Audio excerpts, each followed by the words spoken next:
What's up guys, Shawnthebro here, and we're back for another episode of the first-person shooter tutorial series. In today's episode we are going to continue going over our throwables. Specifically, I'd like to go over how we can actually use our throwables so we can press an input and call a function which is going to use our throwable. Each throwable should be different so they will have their own behavior, but when we use the throwable of the specific type, like our throwable in slot 1 or our throwable in slot 2, we should decrease the number of remaining throwables we have in that slot, throw it, play an animation, and then go back to our idle afterward. And additionally, we could have a line that predicts where the throwable is going to go, so we can indicate to the user while they're cooking or holding their grenade that they have or their throwable that they have that the projectile is going to go there or somewhere in that area. And that is something we will be covering. All of those topics are things we'll be covering. In today's episode specifically, we're going to start with just being able to press an input to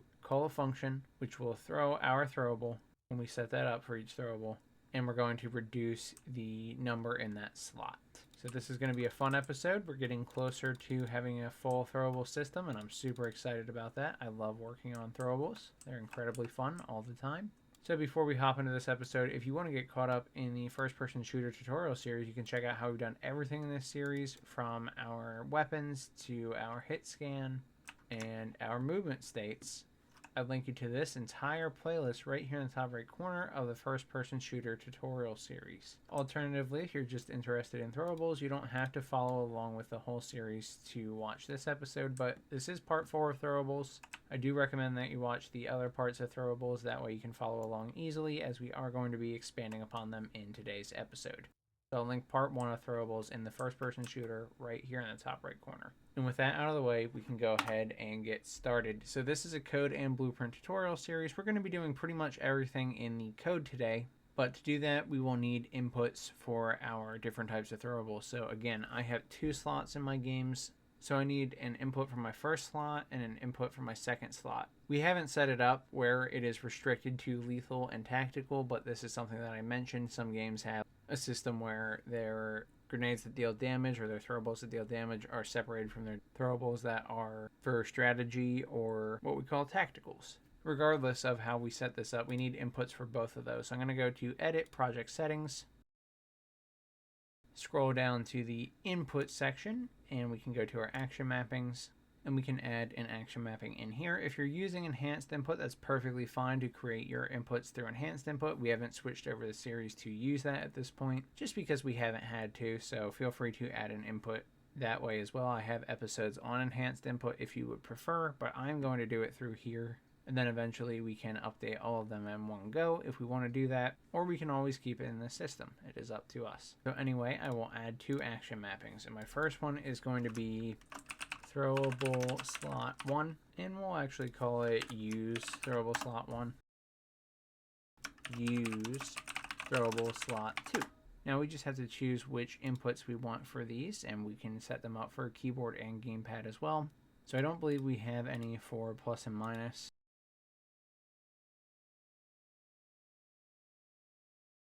And you'll notice that we don't.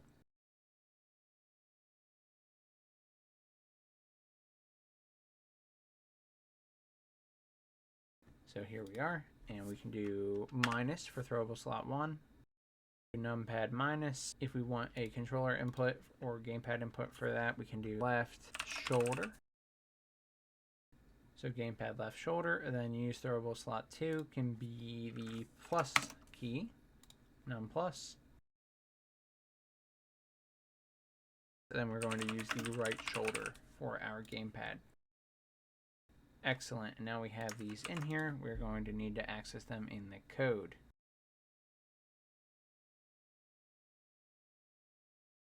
To the setup player input component function. This is where we bind the inputs that the player presses to functions in the character class. And so this is no different than our other bindings. We want to bind in here. I'm going to put it below my melee. So bind throwable events.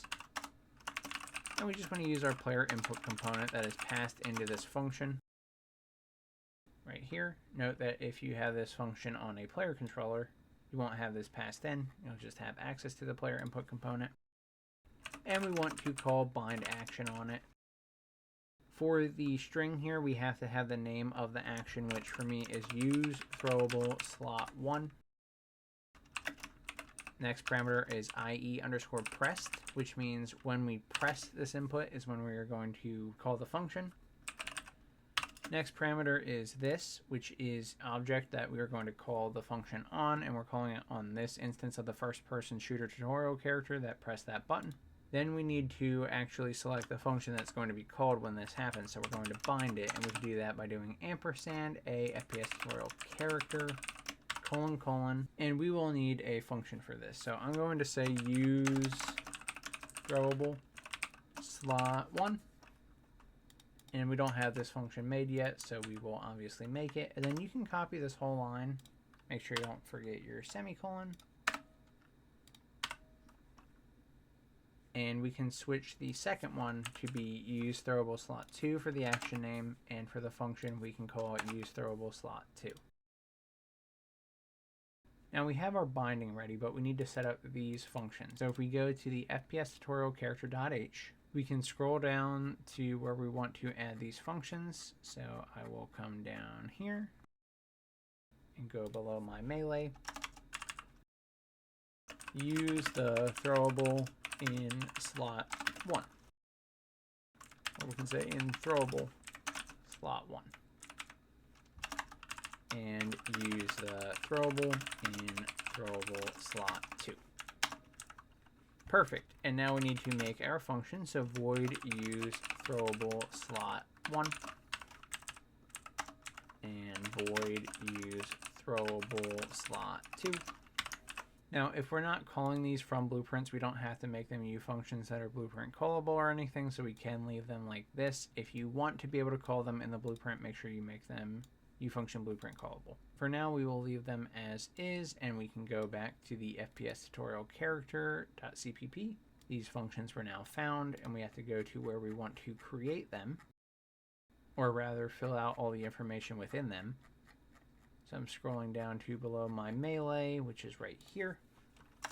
Void a FPS tutorial character : use throwable slot 1. Then we have void a FPS tutorial character : use throwable slot 2. Alright, and now we can fill out our behavior for each of these. So first things first, I would say what we want to do is make sure that we have enough throwables in slot 1 to actually use or throw one, right? Because if we don't have any, or we don't have enough, say it requires 2 or 3 of a certain type, and we only have 1, well, we don't have enough to use it. If it's a regular throwable, as most of ours will be, such as a grenade, well, we need at least 1 to be able to throw it. So we have a variable for our current amount of throwables for each slot or for each type. The first thing we want to do is grab our throwable slot. So we have throwable slot 1, which is first throwable slot. This is a structure that contains the data about the throwable in our first slot. So the type and how many we have. It could have a lot of other things in here too. First throwable slot .num throwables. This isn't a pointer, so we don't have to check it. We can simply just check if first throwable slot .num throwables is greater than, and again, if we had a minimum, like say we needed 2 or 3 to use this specific throwable and we only had 1, we could set up our minimum value here. For the basic case, I'm just going to assume as long as we have 1 or more, we have enough to use that throwable. If first throwable slot .num throwables is greater than 0, then we can use it. And now, once we verify that we have enough throwables to use, we can simply call a function. If we make one called useThrowable, this function can take in the type of throwable. It doesn't have to know the specific pointer or object, just the type will be enough, because say we have a grenade. Every time we go to throw a grenade, the result is going to be the same, right? We're going to pick it up, put it in our hand, play an animation. Maybe we can hold it and cook it. When we're ready, we can release it to throw the grenade. And if we have a different type of throwable, it's going to be the same. So I'm just going to simply say first throwable slot dot throwable type. And now let's go ahead and make this function so that this makes sense. So let's go back to where our functions were for this.